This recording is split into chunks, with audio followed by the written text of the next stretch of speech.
Hello প্রিয় দর্শক, কি অবস্থা সবার? আশা করি সকলেই অনেক বেশি ভালো আছেন এবং সুস্থ আছেন। এক নিখোঁজ বাচ্চার ছবি আর রহস্যময় কিছু তথ্য। সত্যের সন্ধানে থানায় হাজির হওয়া শেহজাদ চৌধুরী তখনও ঘনাক্ষরেও টের পায়নি আইনের এই রক্ষক কেন্দ্রেই লুকিয়ে আছে এক বিষাক্ত কালো হাত। ছবি দেখে বদলে যায় দায়িত্বরত বিচারের মুখের অভিব্যক্তি। থানার চার দেওয়ালে কথা বলতে ভয় পেয়ে নিঃশব্দে এক অচেনা মেসেজ পাঠিয়ে শাহজাদকে ডেকে নেওয়া হয় বাইরে। বাইরে বেরোতেই উন্মোচিত হয় এক ভয়ঙ্কর সত্য। এই নিখোঁজ বাচ্চার কেসের পেছনে জড়িয়ে আছে স্বয়ং অর্থমন্ত্রী জুনায়েদ চৌধুরী এবং মাফিয়া দাউদ খান। ছোট ছোট নিষ্পাপ শিশুদের অপহরণ করে রাস্তায় ভিক্ষিকরণের পিছনে এই দুই ক্ষমতাধর ব্যক্তিত্বের যে বিষাক্ত হাত ছিল, আর ব্যাংকের মাধ্যমে কালো টাকা সাদা করা যে নোংরা খেলা তারা খেলছিল, তা শুনে শাহজাদের চোয়াল শক্ত হয়ে আসে। আইনের লোক হয়েও অর্থমন্ত্রীর ভয়ে কাঁপতে থাকা সেই পুলিশ অফিসারকে নিজের বশে আনতে বিন্দুমাত্র দেরি করেনি শাহজাদ। এক চিমটি হুমকিতেই কাজ হয়। অফিসার বাধ্য হয় শাহজাদের নির্দেশ মেনে তথ্য। কিন্তু বিপদ কখনোই একা আসে না। শত্রুর বিরুদ্ধে রণকৌশল সাজে নিজের আলিশান ড্রয়িং রুমে রুমে আসা শাহজাদ এক মুহূর্তে থমকে যায়। বাড়ি জোরে নাম না জানা এক নিস্তব্ধতা। কোথায় মা ফাতেমা, কোথায় ফুটফুটে মেয়েটি? বারবার মোবাইলে আসা ফোন কলগুলোকে এড়িয়ে যাওয়ার সে মাসুল এভাবে দিতে হবে তা ভেবে নিজের উপর তীব্র অপরাধবোধের ভেঙে পড়ে শক্তিশালী শাহজাদ চৌধুরী। অন্যদিকে মির্জা বাড়িতে এক চরম নাটকের দৃশ্যপট।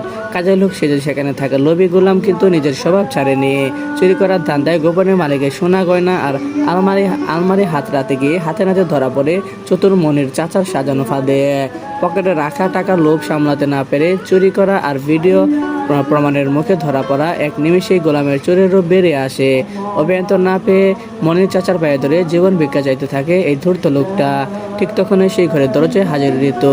গোলামকে মনির চাচার পায়ে ধরে আকুতি মিনতি করতে দেখে ঋতুর মনে বাসা বাঁধে নতুন সন্দেহ।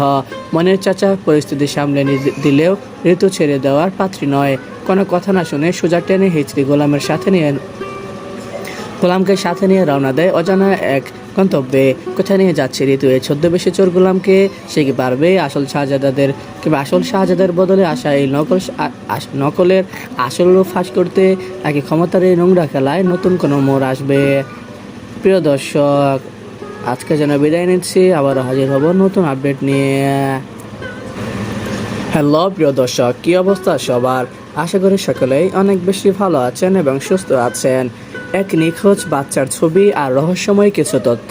সত্যের সন্ধানে থানায় হাজির হওয়া শেহজাদ চৌধুরী তখনও ঘনাক্ষরেও টের পায়নি আইনের এই রক্ষক কেন্দ্রেই লুকিয়ে আছে এক বিষাক্ত কালো হাত। ছবি দেখে বদলে যায় দায়িত্বরত বিচারের মুখের অভিব্যক্তি। থানার চার দেওয়ালে কথা বলতে ভয় পেয়ে নিঃশব্দে এক অচেনা মেসেজ পাঠিয়ে শাহজাদকে ডেকে নেওয়া হয় বাইরে। বাইরে বেরোতেই উন্মোচিত হয় এক ভয়ঙ্কর সত্য। এই নিখোঁজ বাচ্চার কেসের পেছনে জড়িয়ে আছে স্বয়ং অর্থমন্ত্রী জুনায়েদ চৌধুরী এবং মাফিয়া দাউদ খান।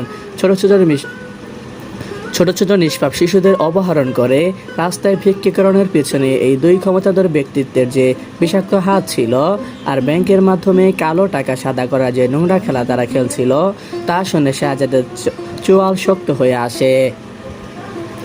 আইনের লোক হয়েও অর্থমন্ত্রীর ভয়ে কাঁপতে থাকা সেই পুলিশ অফিসারকে নিজের বশে আনতে বিন্দুমাত্র দেরি করেনি শাহজাদ। এক চিমটি হুমকিতেই কাজ হয়। অফিসার বাধ্য হয় শাহজাদের নির্দেশ মেনে তথ্য। কিন্তু বিপদ কখনোই একা আসে না। শত্রুর বিরুদ্ধে রণকৌশল সাজে নিজের আলিশান ড্রয়িং রুমে রুমে আসা শাহজাদ এক মুহূর্তে থমকে যায়। বাড়ি জোরে নাম না জানা এক নিস্তব্ধতা। কোথায় মা ফাতেমা, কোথায় ফুটফুটে মেয়েটি?